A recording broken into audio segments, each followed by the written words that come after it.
Nesta sexta-feira, você tem um compromisso imperdível.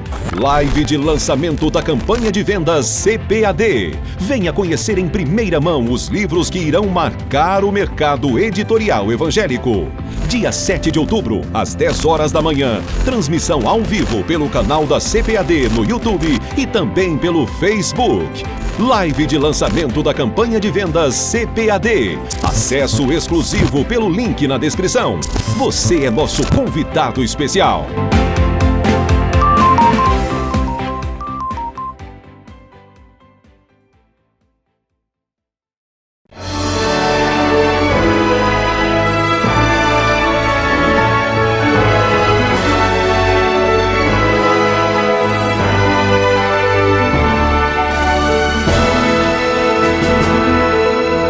Subsídios.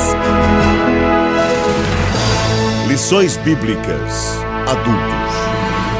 Lição 2. Vem o fim. A paz do Senhor para todos. Quero cumprimentar meu irmão, minha irmã em Cristo, professor e professora da Escola Dominical, superintendentes também da EBD. E é com gozo no coração e com alegria que aqui estou de volta para a segunda lição desse trimestre. É um estudo no capítulo 7 de Ezequiel. O nosso estudo, na lição, vai até o versículo 11, mas o comentário do livro chega até o capítulo 13. Não é possível um comentário de todo o capítulo, mas a parte principal. E o título da lição é Vem o Fim. É o segundo tema estudado no livro de Ezequiel nesse trimestre.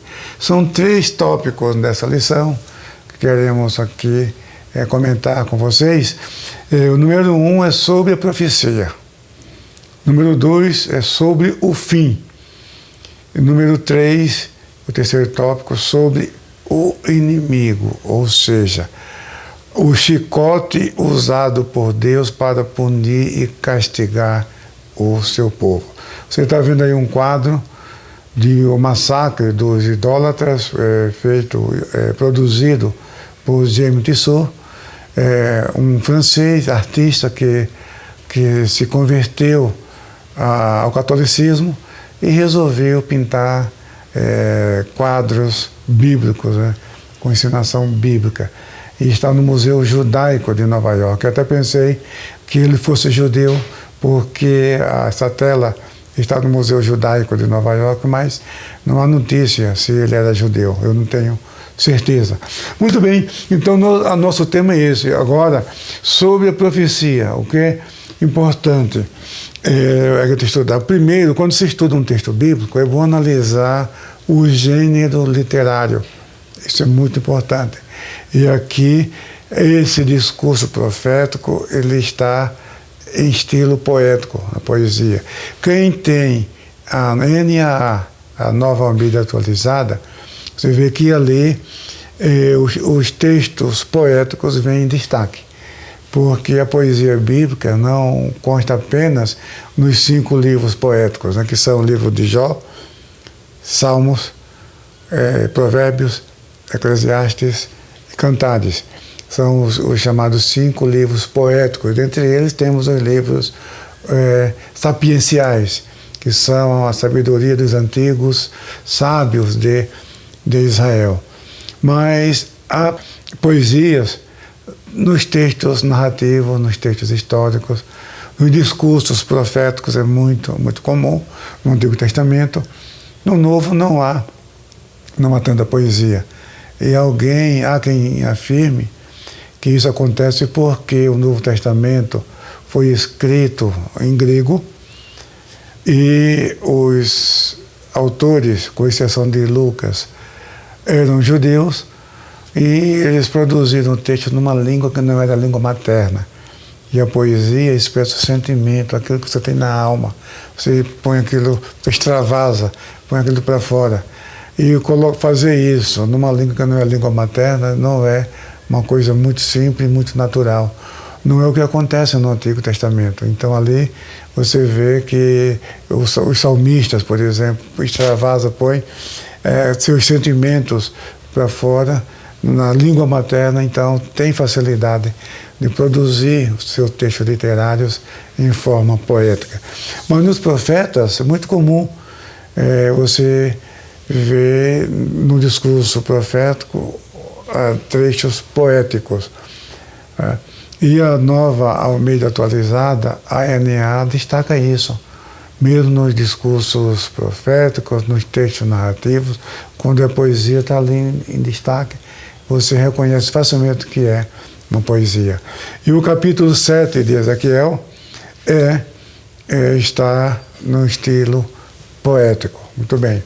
Aí nós temos aqui sobre a profecia de Ezequiel 7, de origem divina, a fórmula: veio a palavra do Senhor a mim.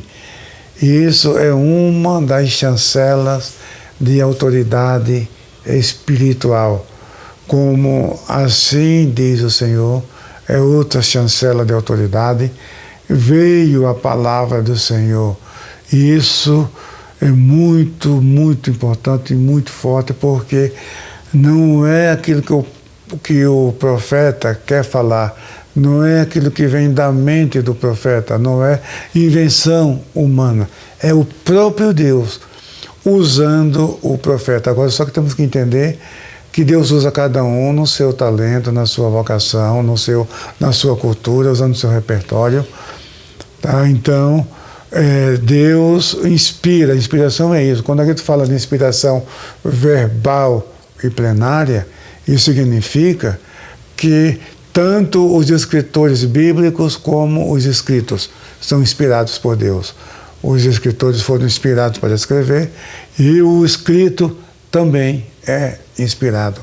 Então, muito comum, não somente nos profetas literários, mas nos profetas orais, como Elias, Eliseu, Samuel, Natã, Gade e outros. Essa expressão é muito comum. Veio a palavra do Senhor ao profeta fulano, ou veio a palavra do Senhor a mim.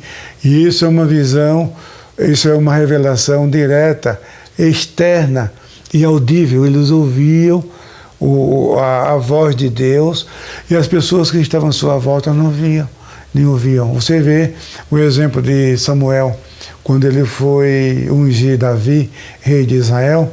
Quando ele chegou na casa de Jessé, o primeiro que apareceu, opa, está aqui a bênção.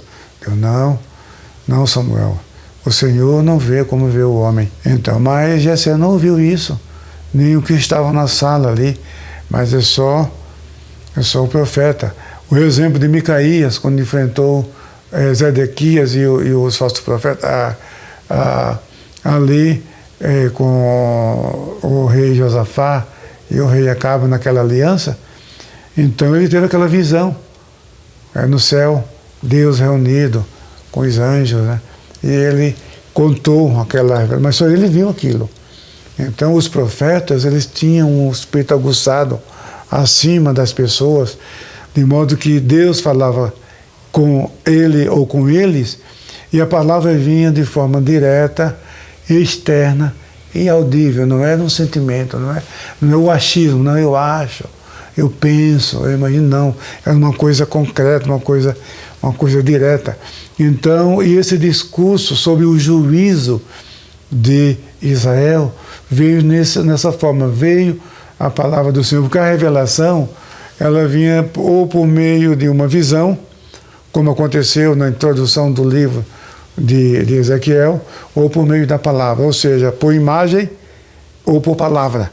Tá? Então aqui veio por palavra. É assim que o discurso, que o profeta introduz o discurso no capítulo 7, versículo 1. Segundo lugar, a respeito da terra de Israel. Interessante que somente ele usa o termo Adamá Israel.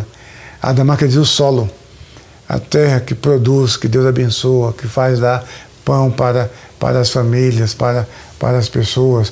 E interessante que essa palavra não se restringe apenas à terra de Israel, porque no versículo 2 diz o seguinte: o fim chegou sobre os 4 cantos da terra. E tanto na lição de vocês como no livro, ali nós apresentamos as citações bíblicas que mostram que essa construção gramatical indica todos os quadrantes da Terra, todo o planeta. Não está restrita à terra de Israel. Então, essa palavra é para, claro, a linguagem bíblica. Aí você precisa conhecer a exegese, a hermenêutica. Existem várias formas de interpretar a palavra de Deus e é um desafio, é difícil você se debruçar sobre um texto que foi produzido há mais de 2.500 anos, trazer isso para a linguagem de hoje. Primeiramente, você tem que entender o destinatário original dessa profecia, dessa mensagem, como eles entendiam, o contexto histórico, o contexto religioso, e entendendo isso, aí você pode fazer aplicação nos dias atuais. E isso requer estudo, sabe, detalhado, conhecendo as línguas originais, vai ajudar muito, conhecer o vocabulário, a construção gramatical da época. Então, é realmente um desafio você interpretar isso e trazer para os dias atuais. Mas a palavra de Deus é viva e essa mensagem ela é atual, embora dirigida para um povo específico, mas também você vê que essa linguagem ela é expansiva, não é restrita, fala para a terra de Israel. Terra de Israel está se referindo a Adamá Israel, está se referindo a Judá, a Jerusalém, o solo. Quando fala Eretz Israel, que fala a terra de Israel no sentido de povo de Israel, não importa onde o povo esteja.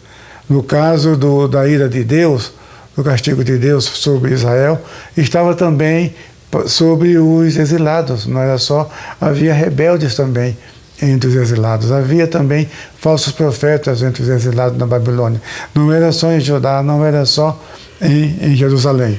Então, essa palavra ela é atual e tem também a sua aplicação global, cósmica, para todas as nações da Terra. Não podemos pensar que era uma profecia para aquele povo, para aquela época, pronto e acabou. Não é isso.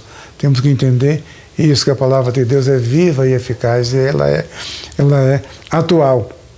Muito bem. Agora, forma de poesia. A importância da poesia. A sua beleza. Sua beleza chama atenção e facilita a memorização. Você vê, quem não conhece aquela poesia de Gonçalves Dias, né? Minha terra tem palmeiras onde canta o sabiá, as aves que aqui gorjeiam, não gorjeiam como lá, sabe? Isso soa agradável aos ouvidos, isso se torna popular, pessoas cantam, recitam essas palavras. Então, quando um profeta adota esse recurso estilístico, então tem objetivo para isso, ele tem um propósito para isso, para que as pessoas memorizem, aprendam e ponham isso em prática, para que não caia no esquecimento. Então, nós temos esses recursos na palavra de Deus. Então, você vê a linguagem, como eu falei, da análise do gênero literário, o estudo gramatical, o estudo do vocábulo, muito importante. Você vê que o agora, que aparece no capítulo 7, do versículo 3 da primeira parte, versículo 8, a primeira parte também, significa depressa, quer dizer, acrescenta ou depressa. O verbo vir, nessa construção que Ezequiel usou, então diz respeito à urgência. Então veja, o profeta ele entendia a mensagem da palavra de Deus. Então ele recebia o conteúdo, a mensagem. Agora, claro, ele escolhia como divulgar esses oráculos, tá? Então a Bíblia é um livro humano e um livro divino. é inspirado por Deus, mas cada um escreveu o seu texto dentro da sua cultura, dentro do seu estilo. Então ele recebeu a mensagem, ele entendeu. É isso que Deus quer que eu fale para o povo. Isso assim, assim e assim. Então, a forma de como ele comunica ao povo vem dele, mas só que ele faz isso inspirado por Deus. Daí vem aquela ideia de inspiração plenária e verbal. O texto escrito é inspirado, mas também o profeta que escreveu sobre inspiração divina. E aqui você vê, não é comum você ver na Bíblia uma repetição tão intensa. O fim vem o fim, isso é agora, depois o fim vem e diz o Senhor. Isso fala de urgência. Agora veja que essa palavra veio no período antes da destruição do templo, mas o que o profeta estava anunciando é o seguinte, que estava próximo que era a palavra de Deus. O fim está no contexto de julgamento, porque a palavra fim, de maneira isolada, pode significar muita coisa, mas aqui está falando de destruição, está falando do juízo divino, do julgamento divino sobre o povo por causa do pecado. E ele sabia que o povo não ia se arrepender, ele já falou logo no início para Ezequiel, olha, eles não vão ouvir, porque eles são casa rebelde, mas que eles ouçam ou deixem de ouvir, mas fala a palavra. Então nós temos essa responsabilidade, nós temos esse compromisso de divulgar a palavra de Deus, de pregar, e nós temos a esperança e cremos no resultado da nossa pregação. E muitas vezes nós falamos de Jesus, as pessoas vêm, se arrependem e vêm para Jesus. Mas Ezequiel não pregava com essa esperança não, porque Deus já havia dito para ele que o povo não ia ouvir a sua mensagem, mas ele tinha que falar por quê? Primeiro, para saber que Javé é Deus, e saberão que eu sou o Senhor. Essa expressão aparece reiteradas vezes no livro de Ezequiel. E em segundo lugar, para que saiba que houve entre o povo profeta, isto é, Deus avisou. Deus não manda castigo para ninguém sem antes avisar e sem antes dar oportunidade para o arrependimento. E o povo teve oportunidade para se arrepender. Então, essa repetição de expressões, de metáforas relacionadas ao inimigo, isso aí é uma passagem difícil, mas é importante. Quando fala que no versículo usa uma linguagem figurada, uma linguagem metafórica, que está no livro de vocês, que é o versículo 10, diz assim: e eis o dia, eis que chegou, brotou a sentença, já floresceu a vara, reverdeceu a arrogância. Essa passagem do versículo 10 é uma passagem de difícil interpretação, é uma metáfora botânica, isso eu coloquei na lição de vocês, mas a tradição rabínica, desde a antiguidade, interpreta que se refere à Babilônia e ao rei Nabucodonosor, porque Nabucodonosor foi usado por Deus como um chicote, como uma zorrague, como uma chibata para açoitar o seu povo de Israel, assim como usou a Síria como o açoite para açoitar 10 tribos do norte. Então, mas aqui, essa palavra é um versículo curto, uma frase curta, mas fala também do julgamento de Nabucodonosor mais na frente. Mas essa vara se refere a Nabucodonosor, a vara que floresceu, quer dizer, o Império Babilônico que acaba de ascender. Sabe? Quem iniciou o neo-Império Babilônico foi Nabopolassar, pai de Nabucodonosor II. Ele que iniciou.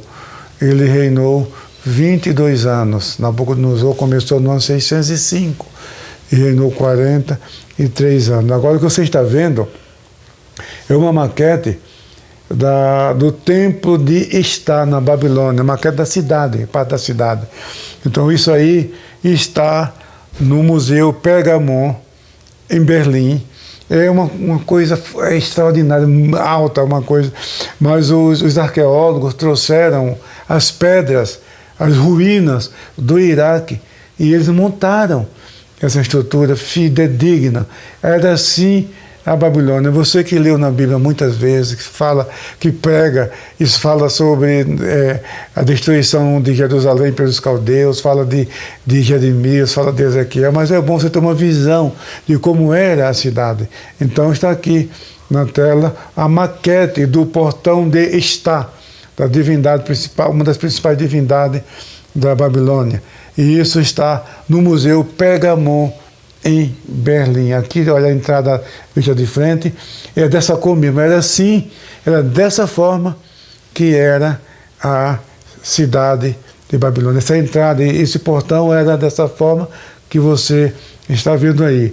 Em seguida, nós temos aqui esse corredor da procissão, da entrada no templo. É dessa forma que está no Museu Pergamon, em Berlim.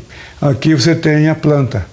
Aí você pode estudar com calma, você vê a cidade nova, você vê o rio Eufrates. Veja que o rio Eufrates passa pelo centro da cidade. A cidade de Babilônia, interessante. No livro, na apostila de vocês, no livro, menciona o significado do nome em acádico. Acádico era a antiga língua da Mesopotâmia. Abraão falava nessa língua. O Código de Hammurabi, o código famoso de leis que está no Museu do Louvre, em Paris, é uma pedra assim enorme, que tem ali as leis do império, do reinado de Hammurabi, datado do ano 1750 aproximadamente antes de Cristo. Então, aquela escrita acádica, a língua acádica, era a língua falada. Na época de Nabucodonosor já era o aramaico, mas o acádico já se falava também na época. Então aqui nós temos o rio Eufrates, que passa no centro, dentro da cidade, e faz divisa. Você está vendo aí na planta. Você vê do lado direito, está aí a muralha chamada de Nabucodonosor II, a muralha da cidade de Babilônia, porque a capital tinha o mesmo nome do Império Babilônico. A palavra Bab-ili em acádico significa porta de Deus. Mas é uma palavra de origem suméria. Em sumério significa porta dos deuses.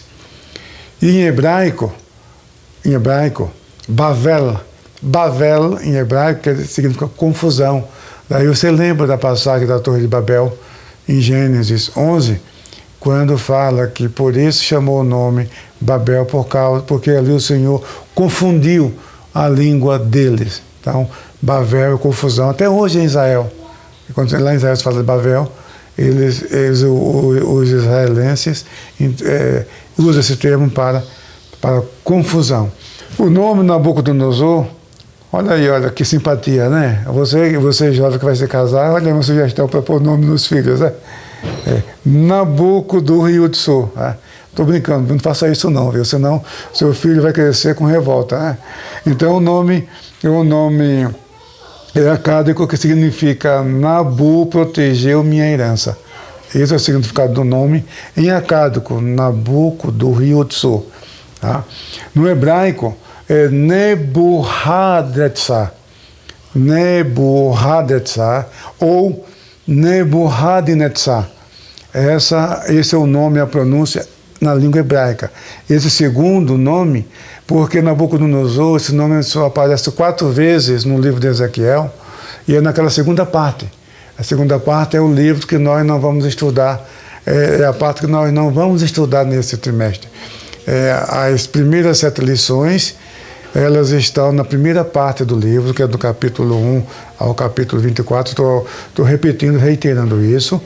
E as lições 8 a 13 elas estão na terceira parte do livro, que é do capítulo 33 ao capítulo 38. A segunda parte do livro, que trata das nações vizinhas de Israel, que é do capítulo 25 ao capítulo 32, nós não vamos estudar nesse trimestre essa parte em nenhum capítulo, nenhuma lição faz parte dessa segunda parte. Mas esse nome, o segundo, o Nebuchadnezzar, aparece só em Ezequiel, nessa segunda parte do livro, 4 vezes. Esse nome aparece. Nabucodonosor menciona, Ezequiel usa o nome Nabucodonosor apenas 4 vezes. E também não havia necessidade, porque ele já estava na Babilônia, estava no governo de Nabucodonosor. É diferente de Jeremias. Jeremias usa o nome Nabucodonosor pela primeira vez no capítulo 21, versículo 2, e a Babilônia aparece pela primeira vez no capítulo 20. Então, até o capítulo 20, ele anuncia as profecias sobre os caldeus, sobre a Babilônia, é verdade, mas usando uma linguagem genérica. Falou o norte, o mal vem do norte, os soldados, os escudos, os cavaleiros, a espada do norte, e sempre mencionando, não quer dizer, descreve os invasores, os inimigos de Israel, mas sem usar o nome do rei, porque Jeremias começou o seu ministério 627, logo na introdução do livro de Jeremias, ele fala que foi no 13º ano do reinado de Josias. Josias começou a reinar no ano 640. Então, você subtraindo 13 anos, vai chegar no ano 627. Foi aí que Jeremias começou o seu ministério profético. Nem era ainda Nabopolassar. Então, quando Ezequiel iniciou seu ministério, que era o ano 593, nós vimos que na lição passada, que foi no 5º ano de Joaquim. O 5º ano do reinado de Joaquim é o ano 593 a.C. Jeremias já tinha mais de 25 anos de experiência no seu ministério. Então Deus revelava a Jeremias a fonte de onde vinham os opressores de Israel, mas não citava o nome do rei porque não tinha sido levantado ainda, mas falava a região, o norte, vem do norte. Aí no capítulo 20, no capítulo 21, aparece o nome de Babilônia, aparece o nome de Nabucodonosor, e a partir daí esses nomes aparecem com frequência. Não é o caso de Ezequiel. Ezequiel não precisava usar tanto o nome do opressor, usou aqui uma linguagem poética, figurada, falou o seguinte: eis o dia, eis que chegou, brotou a sentença, já floresceu a vara, reverdeceu a arrogância. Então, floresceu a vara, é a vara que vai açoitar os filhos de Israel, e a arrogância de Nabucodonosor, do império dos caldeus. Então, aqui ele usa uma linguagem metafórica porque ele já estava na Babilônia, já estava entre os exilados. O opressor já era conhecido do povo. Já era conhecido do povo primeiro porque Zedequias estava em Jerusalém, sob a autoridade da Babilônia, e uma parte da população já estava no cativeiro. Vamos lá. Nós temos aqui o nome, sim, e o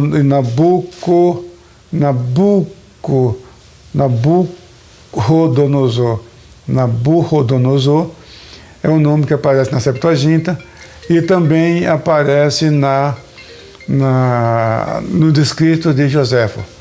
O historiador Flávio Joséfo escreveu originalmente em grego. Ele escreveu de Roma, mas escreveu em grego.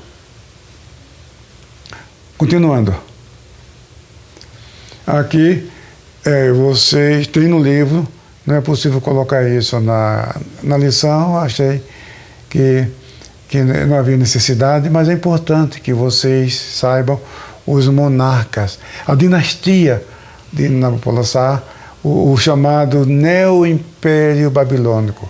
Então você tem aí Nabopolassar, reinou 21 anos, Nabucodonosor, 43 anos, Esvil-Merodach, 2 anos, Neriglissar, 4 anos, Labores e Acorde, 9 meses, e Nabonido, em parceria com Belsazar, 17 anos. Agora só que tem aqui um detalhe importante.